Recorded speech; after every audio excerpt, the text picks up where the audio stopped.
Sino ang Amerikanong arkeologo na nagpanukala ng wave migration theory? Si Henry Otley Bear ang Amerikanong arkeologo na nagpanukala ng wave migration theory. Ano ang pangunahing batayan ng teoryang Austronesiano? Ang pangunahing batayan ng teoryang Austronesiano ay ang pagkakatulad ng wika sa Timog Silangang Asya. Ayon kay Jocano, anong yugto sa kasaysayan ng Pilipinas ang may organisadong pamayanan na tinatawag na barangay? Ayon kay Jocano, sa Baranganic stage nagsimulang magkaroon ng organisadong pamayanan na tinatawag na barangay. Ano ang tawag sa mga labi ng sinaunang tao na natagpuan sa Calao Cave, Cagayan? Ang tawag sa mga labi ng sinaunang tao na natagpuan sa Calao Cave ay Homo luzonensis. Saan matatagpuan ang Tabon Cave kung saan nadiskubre ang taong Tabon? Matatagpuan ang Tabon Cave sa lalawigan ng Palawan. Anong relihiyosong salaysay ang nagsasabing sina Adan at Eva ang unang tao?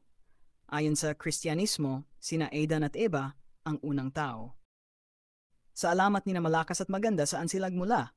Ayon sa alamat, sina Malakas at Maganda ay nagmula sa loob ng kawayan.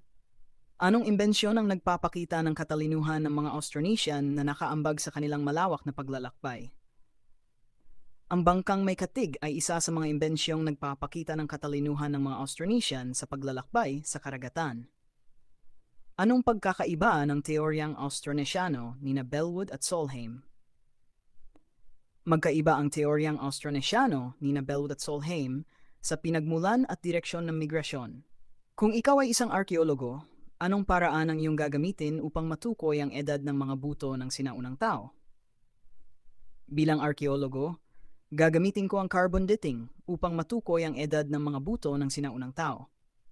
Bakit mahalagang suriin ang alamat ni Malakas at Maganda bilang bahagi ng kaalamang bayan? Mahalaga ang alamat ni Malakas at Maganda dahil ipinapakita nito ang pananaw ng mga sinaunang Pilipino sa kanilang pinagmulan. Paano maipapaliwanag ang pinagmulan ng Pilipinas gamit ang pinagsamang pananaw ng agham, kaalamang bayan at relihiyon upang makabuo ng mas malawak na pag-unawa? May papaliwanag ito sa pamamagitan ng paghahambing at pagsusuri ng mga paliwanag mula sa agham, alamat at relihiyon upang makita ang pagkakatulad at pagkakaiba ng mga ito. Ano ang tawag sa patag na representasyon ng mundo? Ang tawag sa patag na representasyon ng mundo ay mapa. Saang rehiyon ng Asya matatagpuan ang Pilipinas? Matatagpuan ang Pilipinas sa rehiyon ng Timog Silangang Asya. Ito ay tumutukoy sa mga guhit na nililikha bunga ng pagtatagpo ng mga linyang longitude at latitude sa mapa o globo. Ang grid ang tawag sa mga guhit na nalilikha mula sa pagtatagpo ng longitude at latitude. Ano ang tawag sa paraan ng pagtukoy sa lokasyon gamit ang mga karatig bansa o anyong lupa? Ang tawag sa paraang ito ay relatibong lokasyon. Ano ang tawag sa mga linyang pahalang sa globo? Ang mga liniyang pahalang sa globo ay tinatawag na latitude. Ano ang tiyak na lokasyon ng Pilipinas? Ang tiyak na lokasyon ng Pilipinas ay nasa pagitan ng 4 days 23 at 21 days 25. Hilagang latitude at 116 days at 127 silangang longitude. Bakit sinasabing tropical zone ang Pilipinas? Sinasabing tropical zone ang Pilipinas dahil ito ay malapit sa Ecuador. Ano ang tawag sa Pilipinas bilang isang bansang binubuo ng mga pulo? Ang Pilipinas ay tinatawag na kapuluan o archipelago dahil ito ay binubuo ng maraming pulo. Paano nakatulong ang lokasyon ng Pilipinas sa pakikipagkalakalan noong sinaunang panahon? Nakatulong ang lokasyon ng Pilipinas sa pakikipagkalakalan dahil ito ay daanan ng mga barko at eroplano. Ano ang epekto ng pagiging archipelago ng Pilipinas sa kabuhayan ng mga tao sa baybayin? Dahil archipelago ang Pilipinas, umaasa sa yamang dagat ang mga tao sa baybayin. Alin sa sumusunod ang nagpapakita ng kaugnayan ng lokasyon sa kasaysayan ng Pilipinas?